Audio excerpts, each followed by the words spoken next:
Grace, Anderson, DeCandio on your rights. We will be underway here in just a moment. We want to thank you wonderful people for joining us early this morning.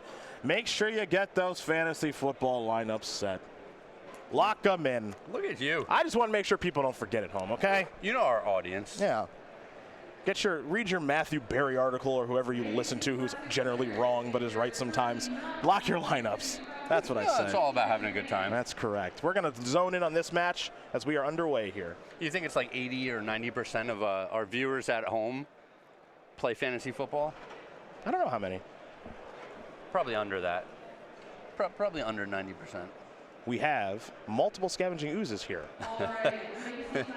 But what we actually have is a lightning bolt taking care of a scavenging ooze. We have one scavenging ooze here. Yes, and now the scavenging ooze has turned into a 3-3 as Todd exiles the scavenging ooze, going to play Raging Ravine and pass the turn back. So, life totals here will be updated as Kastel is going to play a Tarmogoyf. And we will go back over to Anderson. And Chad needs a Black Mana Source real bad. That would be helpful, given the Temple Garden and Forest that he has. This is Liliana of the Veil. Eat that Tarmogoyf in for 4. Anderson's going to go up to 22. Kastel's going to fall down to 13, it appears. Kastel will untap and draw. As you mentioned, Craig, he is lacking a black source. I assumed that this would be a long back and forth thing. This could be quick. This might not be long at all. Kolaghan's command in Anderson's hand. He's got a Liliana on 1, potentially going up to 2, and got that scavenging ooze that is working on Chad Kastel's life total. For Todd, he's going to sacrifice a Bloodstained Mire. And this Raging Ravine might get to work as well. Yeah, feeling a little frisky, huh? Oh, Chad's already at 13. He's got a big 4-4 body. Todd has a big 4-4 body. You pair that up with the Raging Ravine, you're going to finish this game real quick. Should take about 2 turns, yeah, honestly. 2 attacks. Anderson going to search up a Stomping Ground, going to fall down to 19 in the process. And there is the Ravine. Attack, trigger, that'll get a little bit bigger. This will be an attack for 8. Kastel, excuse me, is going to fall down to 5. And Kastel's going to need 2 removal spells. Actually, he might have a path here, but it doesn't look like he does, so ignore me. Yeah, and Todd doesn't even want to use the Liliana because of the threat of Lingering Souls on the other side. That's a good point, actually. I like that play. Yeah. Here's Marsh Flats. That's a problem. Yeah. Kastel will pass the turn back. Anderson will untap. Anderson will draw. Now, Chad's going to have to sacrifice that Marsh Flats, bring him to 4, making both of these creatures lethal, and I don't think he can remove both the creatures. Well, he was hoping maybe Todd didn't see that. Of course, Todd did, because Todd's good at magic. Fire ups Raging Ravine, and we're all set here. So, Chad Kastel is going to lose game number 1 to Todd Anderson as Jund very quickly up a game over Obzon. Generally, those games go longer than that. But we will take a look at the sideboards here momentarily and see what both players are working with. You see Sullivan and Grace in the back there, and then Vaughn and DeCandio up front. And we will go over the sideboards here in just a moment between these players. Yeah, and there's usually a lot of sideboarding in this matchup. We went over this briefly yesterday in the Abzan on Abzan matchup. This is going to be very similar, where the players are going to want to take out a lot of discard spells because the games go longer. They're very grindy. You don't want to draw an Inquisition of Kozilek on turn 12. Yeah, the discard spells in a matchup like this, very bad. You just want to draw real threats. You know, Planeswalkers, which both players will probably have access to quite a few after sideboard. Just generally just what are good top decks after you've made each other discard a bunch. Yeah, real threats and real answers. Yeah, that's ideal. And the mid-game discard spells are not either of those things. Yeah, I don't want to draw. I don't want to draw Thoughtseize on turn 8. Yeah, that's the last thing that I want to do. So, as we get our sideboards ready, we're going to take a look here at Chad Kastel's, who's got access to. Where's old Chad here? He's got 2 Liliana. Man, his handwriting. He's got really bad handwriting. Is what he has. Come on, Chad, help us out. 2 Liliana, the Last Hope, 2 Collective Brutality, a Maelstrom Pulse, a Fulminator Mage, a Kataki War's Wage, a Reclamation Sage, a Tireless Tracker, a Eidolon of Rhetoric, a Grafdigger's Cage, an Isle Spellbomb, a Thoughtseize, a Magnus of the Tabernacle, and a Gideon's Intervention. Craig, what do we like there and why? Like I said, he has a lot of cards he's going to want to take out. He probably has about 6 discard spells in his main deck that are going to want to come out. So the 2 Liliana, the Last Hope, are definitely very good. The Fulminator Mage is a very solid utility creature. You can pick off one of the creature lands, or just if your opponent ever misses a land drop, taking out a land that way is important as well. The Tireless Tracker is spectacular for generating some card advantage. The Nile Spellbomb will probably come in this matchup, so that's a lot of cards that he's working with. On Todd Anderson's sides, 3 Nile Spellbomb, 2 Anger of the Gods, 2 Ancient Grudge, 2 Collective Brutality. And here come the one-ofs, Knight of Souls, Betrayal, Maelstrom Pulse, Liliana the Last Hope, Thrun the Last Troll, Hazoret the Fervent, I didn't know this was standard, and another copy of Kolaghan's Command. What do we like there? So again, a lot of these cards are going to come in. The Liliana the Last Hope I expect to come in. Some number of Nile Spellbombs. The Hazoret looks good to me. The Kolaghan's Command seems like it could be okay. Thrun, I'm not sure if I'm super excited about Thrun, but probably just a good enough, resilient enough threat for this matchup. And the interesting one to me is the Knight of Souls Betrayal. Lingering Souls is very powerful in this matchup, and Chad's working with a lot of Lingering Souls, so it's going to be interesting to see if Todd wants that Knight of Souls Betrayal. Well, we will see exactly what Anderson does go to. Same with Kastel. You see Kastel shuffling and watching Sullivan play. We'll go over our StarCityGames.com weekly sale here very quickly. It's going to end Monday at 10:59 a.m. Go to StarCityGames.com/weekly sale for more information there. You can save on select Eternal and Modern Masters singles, Terminate, Baleful Strix, Path to Exile, Eye of Ugin. Some goodies there, man. But I know, as usual, you've probably bought them all. Well, not me. Ah, right. The wife. Yeah. She's bought them all. And now you have them all. My beautiful bride, Jasmine. Yes. So is it go.starcitygames.com/Craig Krempels' collection instead, or? Well, I doubt she's bought everything because, you know, I already have so many cards from her previously buying me cards during the weekly sale that right. She knows to pick and choose carefully for the things that I would really want. I understand. We're underway here.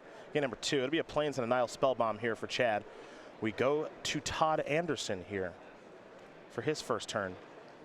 A Grim Lavamancer off of a Blood Crypt is going to bring Todd down to 18. And the big question I have is, does Chad actually have black mana this game? Since he did not in the last one. Is he going to cast the spells? Yeah. Well, it looks like a Marsh Flat, so the answer is yes. I can find an Overgrown Tomb, of course, and then colored mana should not really be an issue, but, you know, we'll see how things go. And just peeking at Todd's hand, you can see why these games often go so long. Just a big pile of removal, a bunch of Terminates and Kolaghan's Command and things like that on the other side of the board. Both of these players have basically moved away from Abrupt Decay. The build of their decks and what the metagame kind of looks like. Abrupt Decay is just not particularly good. Yeah. But as a result, you do have some weaknesses. Todd told us that, you know, in the early stages of this tournament, he played against the Taking Turns deck. Yes. As Howling Mine and Dictative Crewfix, and he's like, I can't kill those, so I can't win, essentially. Yeah. Where if you have access to Abrupt Decay, those cards generally just do not matter. You see that Kastel is going to sacrifice his Marsh Flats, Anderson sacrifices his Bloodstained Mire, life totals will change, Nell Spellbomb will get blown up, and Kastel will be drawing a card here in just a moment. So what you're telling us is that you can't Fatal Push a Howling Mine. Can't terminate it either. Yeah. You would think you could, but you can't. Yeah, I mean, Modern's fun. There's so many decks, but we constantly see this shifting metagame where I think humans and merfolk have come in and shown that these small creature strategies are going to dominate for a little bit right now, which, I mean, they're not oppressive on the metagame, but they're certainly something that everyone is worried about. And so we see people, you know, cutting their slightly more expensive, more versatile removal spells for the cheapest, most efficient ones. Yeah. So that's why you see more one-mana removal spells, Path, Bolt, Push, stuff like that, as opposed to Maelstrom Pulse, Kolaghan's Commands, and Abrupt Decays. Like, you still see those cards, but they're not 4-0s like maybe they would be in standard formats or something. Yep. You know?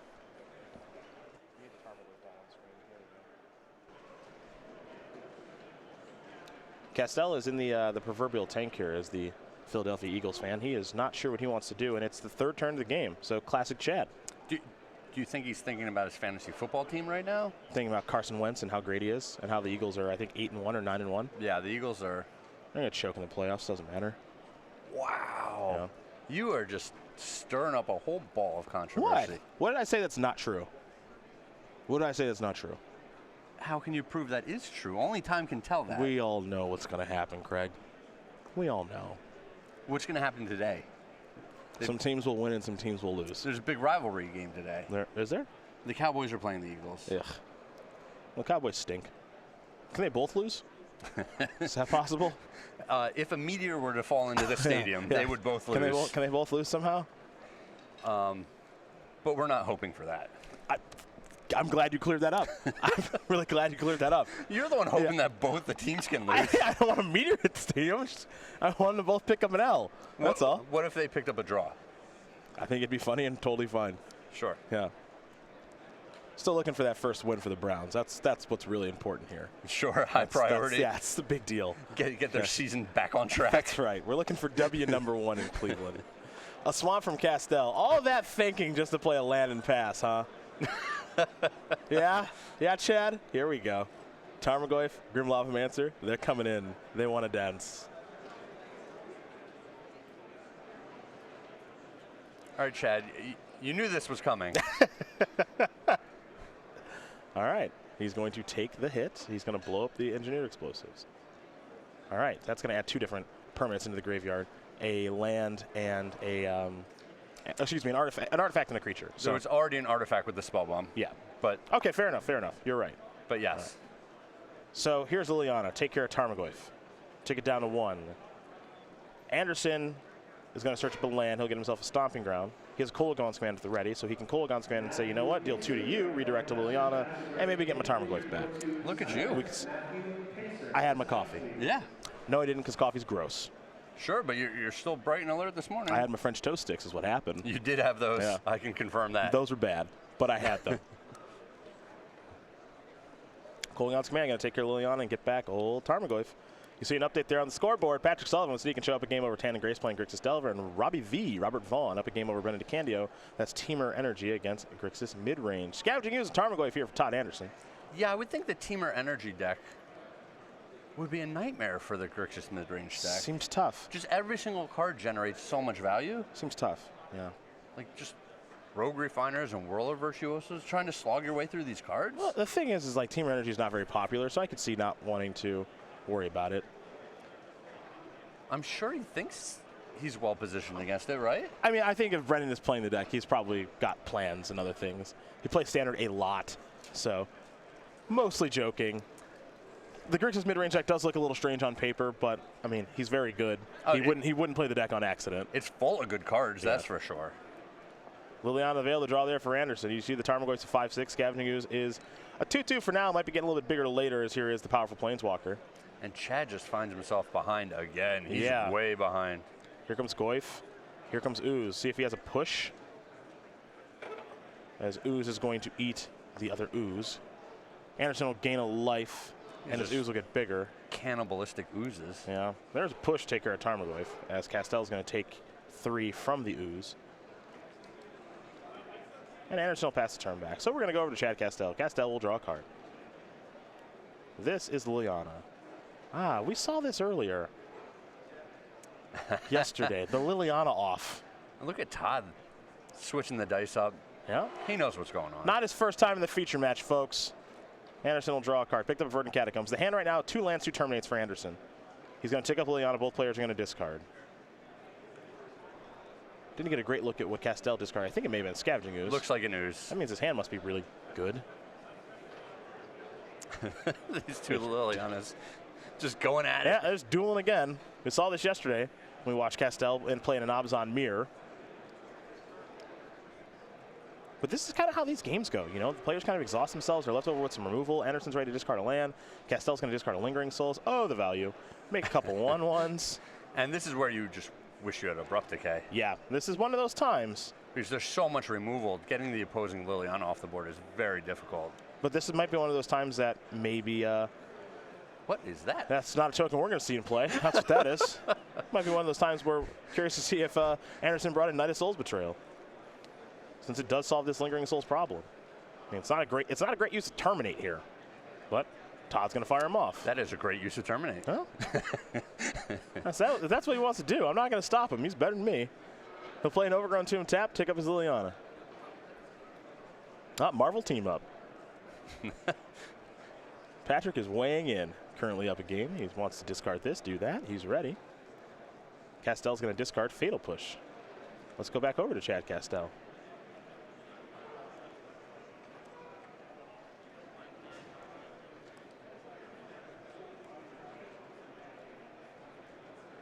Curious what he has. Yeah, this is the team nature of the tournament. Yeah, and it looks like he drew another Liliana, the last hope this time. That one's good. Oh, so we're just having a Liliana party then. Okay. Yeah, and everyone's going up. Yep. And Kastel is going to play his 4th land, discard Tarmogoyf to Liliana the Veil. Liliana, the last hope, goes up to 4.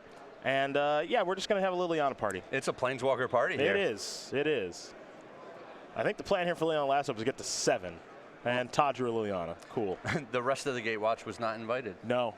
But this zombie plan against Anderson could be very, very good, as he's going to tick up to 4. Here we go. Draw a card. And get a great look at what Kastel drew. That's a really good draw. That is a really good draw. Lingering Souls. Tick up your Lilianas. Pass. Todd drew another. Oh, man. It's unbelievable. Todd drew another Liliana. Mono Liliana strategy. Yeah. Not advisable. No. I cannot get behind it. Tick down. See a Spirit. Play another one. Yep. Down to 1. See a Spirit. Yeah, right now, to me, there's a bauble. Kastel very much in the driver's seat now. Yeah. 2 active Planeswalkers. He'll get the draw card with bauble here soon enough. But, you know, I'm not sure what Anderson's best draw is right now. That's the problem. Kastel might want to tick down Liliana. That's what he's thinking about. Yeah, to get something back. Turn over 2 cards. Get back Tarmogoyf because he's got some fodder to sacrifice in case another Liliana shows up in those Lingering Souls tokens. And so now we go back over to Todd Anderson. Yeah, and those Lingering Souls were huge in this matchup. You know, watch an opponent burn off 2 Terminates on a couple of tokens. Yeah, that's the dream. Yeah.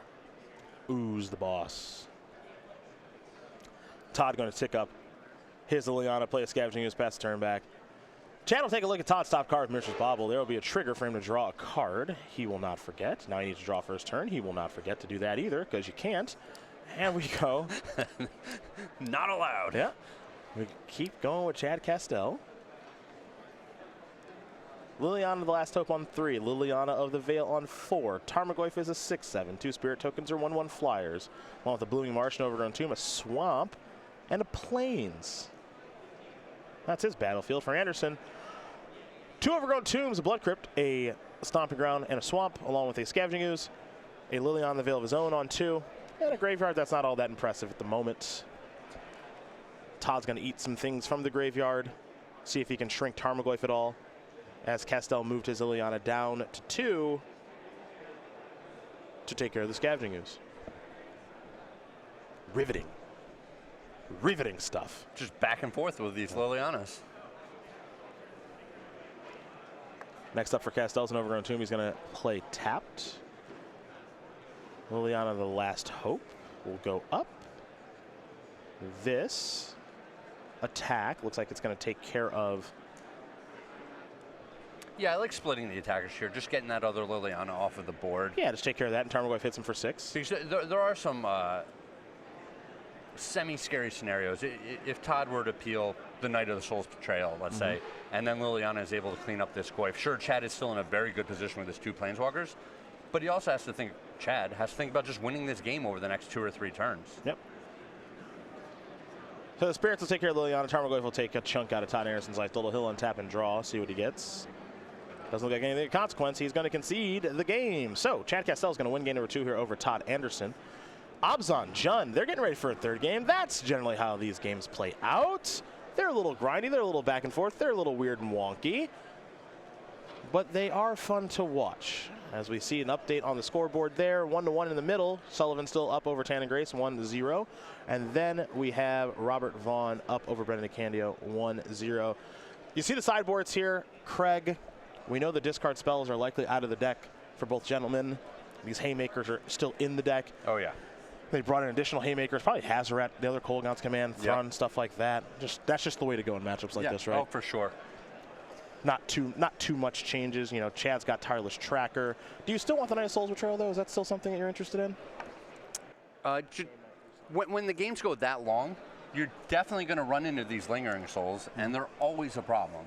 So I can definitely see just bringing that card in if it's not going to be good, it probably just gets discarded to your own or the opponent's Liliana, the Veil, anyway. Well, you might be right. You might be right.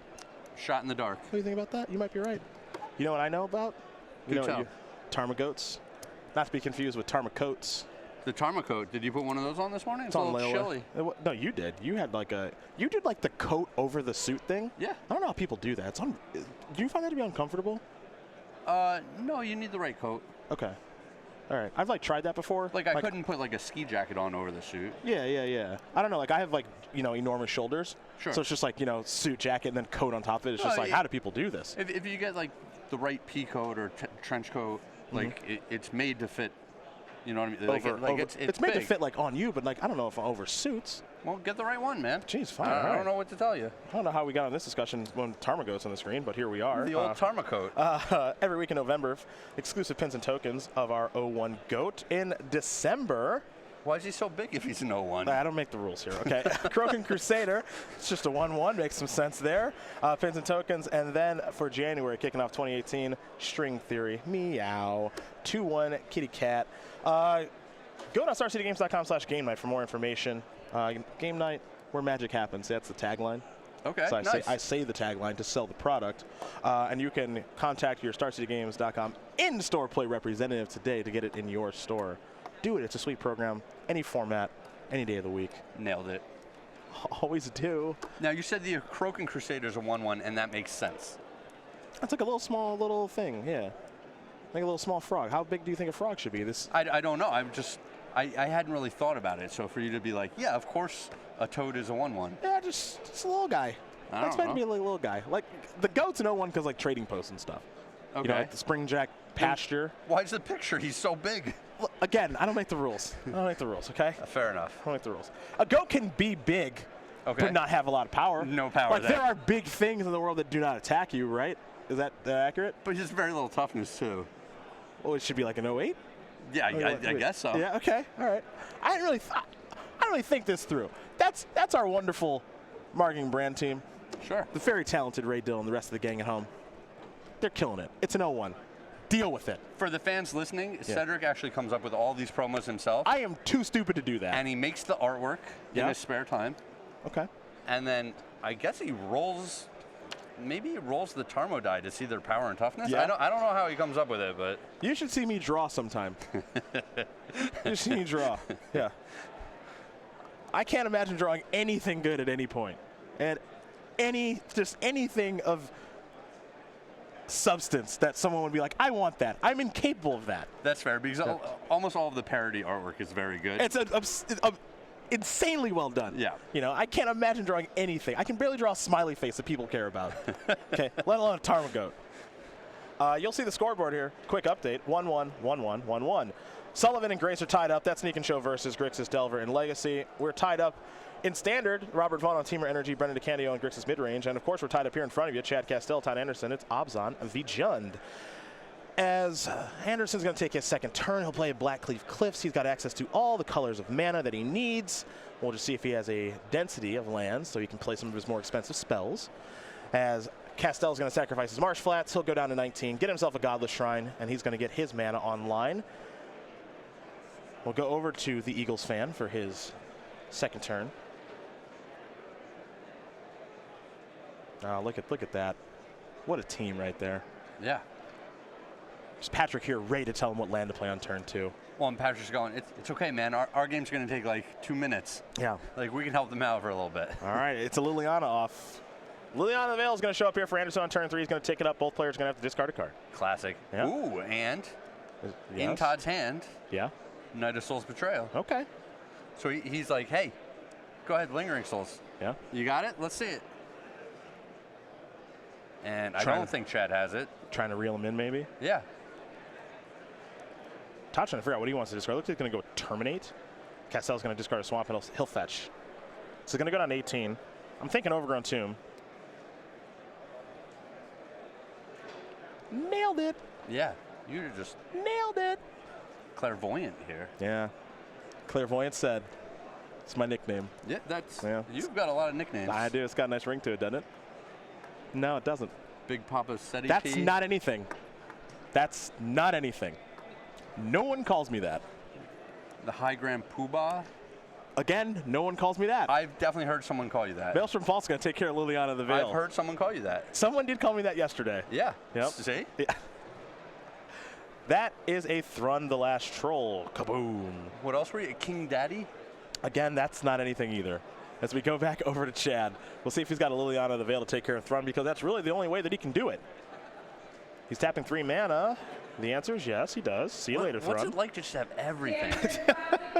What's it like to have 4 Liliana the Veils after sideboard and draw one? He's so lucky. Wow. Lightning Bolt to draw here for Todd. There's Knight of Soul's Betrayal. Going to shut down those Lingering Souls. We're going to go back over to Kastel now.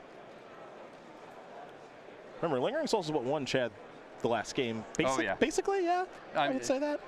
The Planeswalkers, but it's hard to undersell how good those Lingering Souls were. Yeah. Player's ready to discard here. Lightning Bolt, Blooming Marsh. That's what the discards will be for each player. Kastel.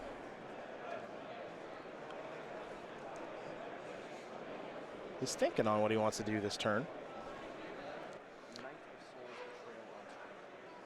Yeah, and we see Chad, I think he's sandbagging a couple of lands in his hand so that he's got good discards for Liliana the Veil. And what he's thinking about here is, hey, like, am I going to get 2 more turns grinding out, like, the discard on my Liliana to clear out the removal from Todd's hand, and then my creatures will be safe on the board. And it looks like that's the route he's going. I like it. It's very patient. Back to Kastel we're going to go. And it shows just this very cognizant, planning. Meticulous. Yes. There's a Bolt going to take care of Liliana. Let's go back over to Anderson again. Here's Tarmogoyf. We'll get up Tarmo die. Pardon me. Well, not for long, probably. Yeah, path that. Give Anderson the land. And what's that? Chad just accidentally flipped over the top card of his library. That's fine. It's fine. Just give that a healthy shuffle. Yeah. That's fine. That's fine. Everyone, look what I got. Yeah, that's fine. No, you can't do that. Oh. Put that back. Yeah.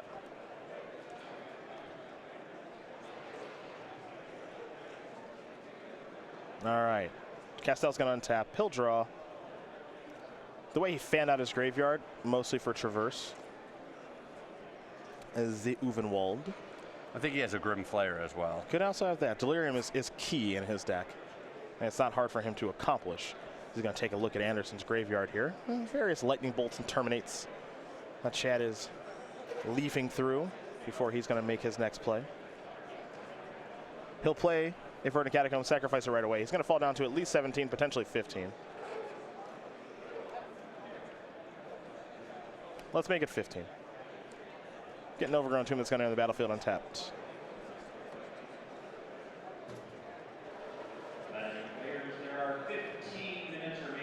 That's a Traverse. Just so you know, that player shuffles three times in one turn. It's gonna be 30 times in a turn, huh? So that's twice.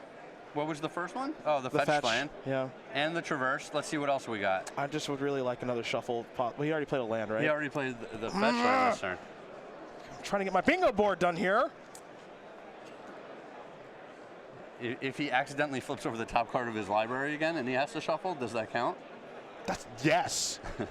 Absolutely it counts. I'll take it any way I can get it. Not going to happen, though. Pass the turn back. Will Anderson over to Kastel.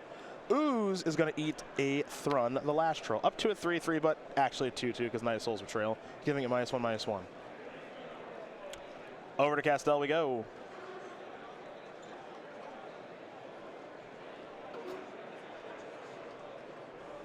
In for 2. And Todd says, sure. Yep. Get some. Gotten some. There is Grim Flayer. Chad never going to play that Tireless Tracker until he has a land to play. Yeah. That's for sure. And he shouldn't. Mm-hmm. Grim Flayer with Delirium right now is a 4/4, but again, 3/3 because Knight of Soul's Betrayal. Still good either way. Grim Flayer on screen. 2/2 Trampler. Delirium gets +2/+2 as long as you have, as long as you have 4 or more card types among cards in your graveyard, which is why Chad's graveyard is fanned out. Planeswalker, land, sorcery, instant makes that pretty easy. And Fatal Push means that me reading this card is irrelevant because it's dead. But really good for a 2-drop. Turns Super into a 4/4 trample. Little deck manipulation attached to it. Yeah. Really strong. Yeah, very, very good card. Ooze, going to deal 2. Has Kastel drawn the land yet? Did he draw land? Because again, that's the only way he's ever going to play the trackers if he has a land. Here is Liliana, the Last Hope, minus get back. Something very fast. Yeah, he got back Flare, I think. Now here's Traverse with Delirium. Now, his deck is online right now. He's just, he's going to get Tasker. He's like basically demonic tutoring, and finding whatever he wants. And, you know, like he's got like an unbelievable setup right now, Craig. Like, I don't really know. I'm not saying this game is over because, you know, there are turns to be played. Sounds like that's what you're saying. I don't know what Todd's draw steps are that get him back into this. Like, Chad has a Planeswalker. He's got News. He's got Tasker. He's got Tireless Tracker. And he has Grimflayer, like all either on the battlefield or in hand. Well, it's funny. Todd drew a Dark Confidant last turn. Nice. And he's got the Knight of Soul's Betrayal on the board, so. Combo. Combo deck. I would like to team up my 1 rare with my other rare. Yeah. Grimflayer is going to enter the battlefield.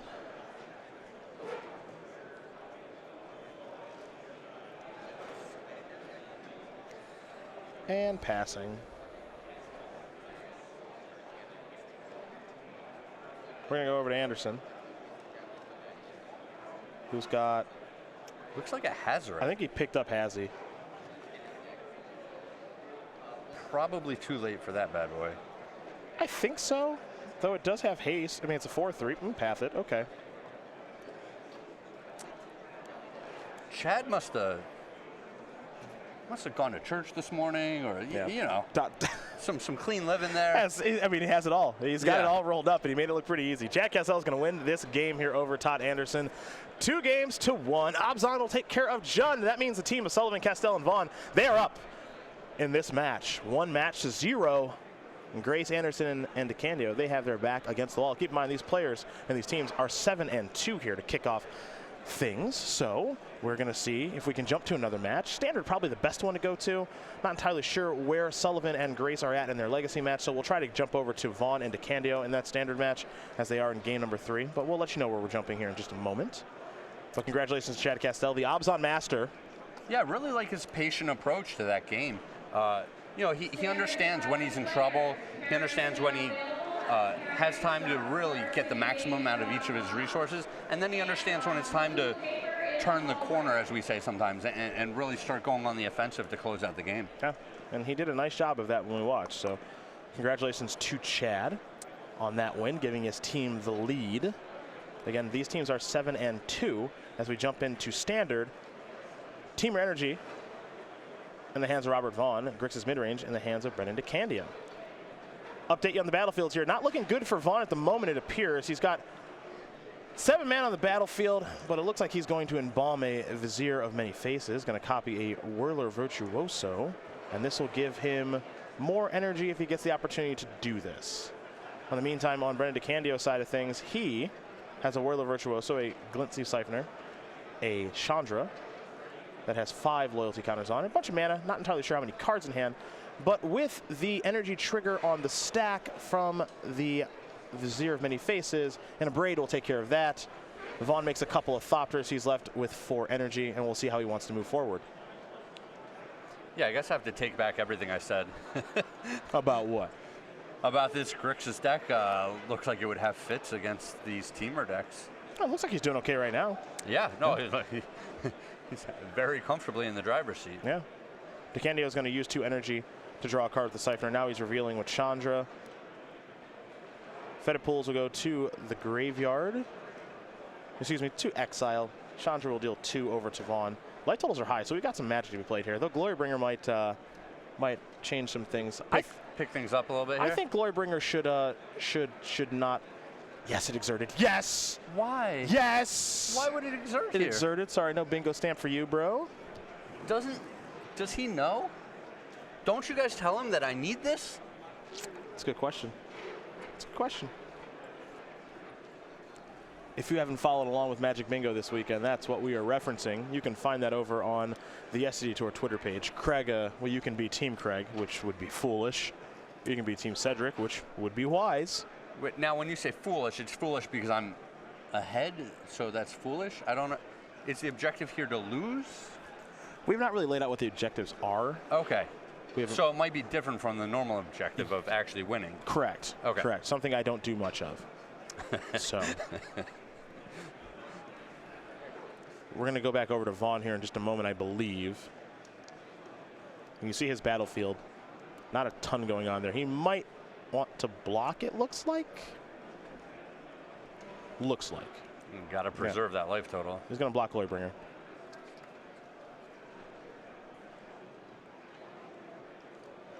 You can see at the top, the match between Tan and Grace and Patrick Sullivan is finished. And Tan and Grace with Grixis Delver did take care of Patrick Sullivan playing Sneak and Show. So we are all tied up 1-1 here in matches, which means it all comes down to this.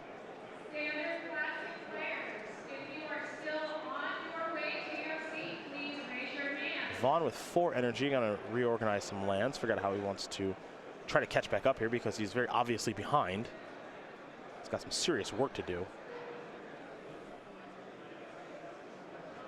Yeah. That's a Rogue Refiner. Yep, and this is a tough spot. He's got that Confiscation Coup, and he wants to steal the Dragon, but that would just immediately die to the Chandra.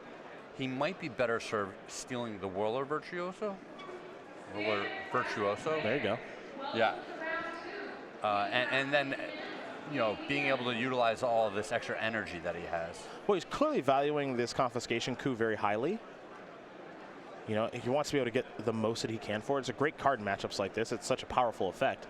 But you have to make sure, especially when you're behind, that you get the max out of it. Because he's also looking at Nissa, a card that we don't see a ton of. And he's actually going to cast it now. So Nissa, make sure I get the right one here. And Vital Force. Yep. Is the card that he is casting. He's going to go after Chandra. It's going to go down to 1.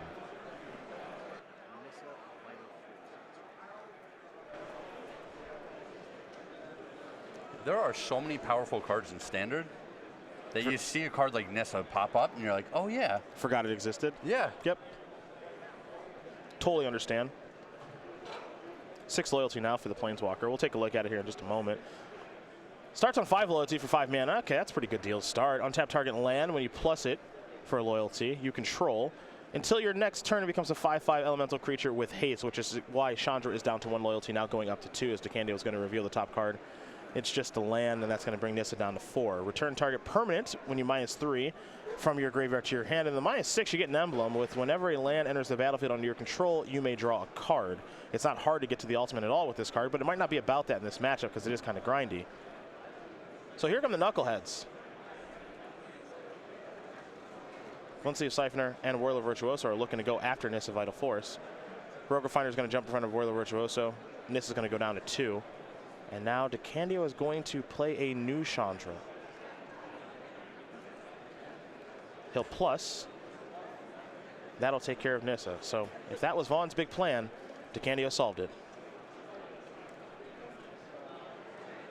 Now we're going to go back over to Vaughn. Looks like he picked up a copy of a Braid. Maybe. It's what it looks like. Yeah. And for all of the extra cards that Brendan has generated through his Chandras and through his Clint-Sleeve Siphoner, you know, Vaughn is not that far out of this game. He's going to Confiscation Coup to kill a dragon. He's going to Braid to kill the Clint-Sleeve Siphoner. And then he's, you know, he's right in this. Yeah. It's interesting, though. The Confiscation Coup that he has in his hand, will he use it to take a dragon? Maybe yes, maybe no. Okay, the answer is yes. I wasn't sure if he would because he does know they're in the 3rd game. I imagine Vaughn has an idea of what is in DeCandio's deck. Yeah. So the Scarab God is the scary card. Of course. Which you're kind of saving Confiscation Coup for. He was trying to, but I think it just got too long. You know, Brendan was doing such a good job, if he has the Scarab God, of being cagey with it and not putting it onto the battlefield. that, you know, Robin's just backed into a corner. He's got to get the dragon off the board. He's staring at a dragon and a planeswalker. There's no more time. Yep. There is the Scarab God. He's going to use Chandra mana to get it on the battlefield, and now this is an attack with a Glorybringer that is not exerted. Hot dog. Yep. Yes. Stamp it out. Stamp it out. Yep. Stamp it out. That's a song, right? No.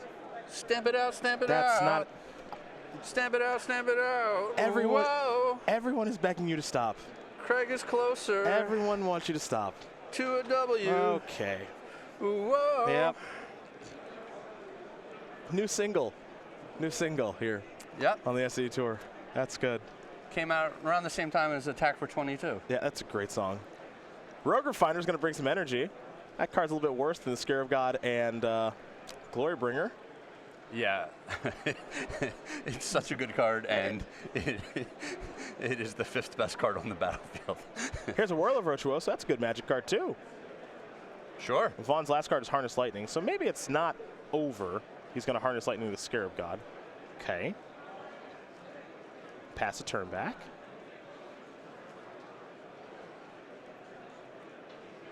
All that work. Next turn he's going to be in the same spot. Yeah, it's going to be difficult, no doubt about it.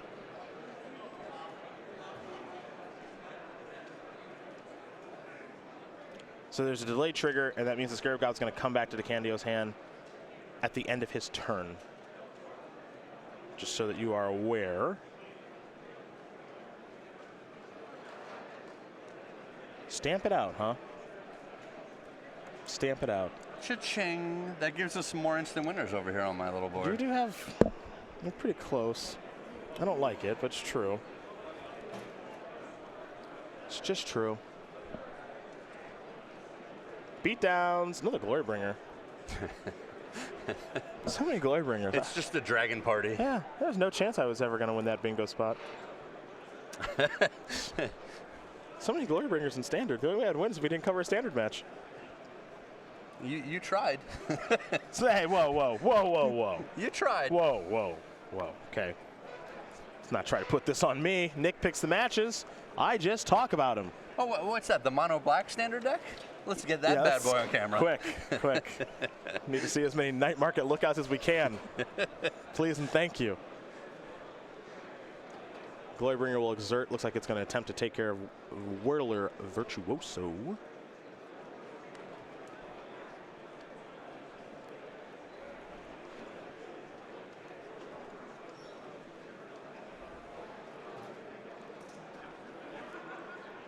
Man, what a slugfest. Yeah. I mean, Vaughn's on the bad side of it right now as he's going to make a Thopter, block a Glorybringer.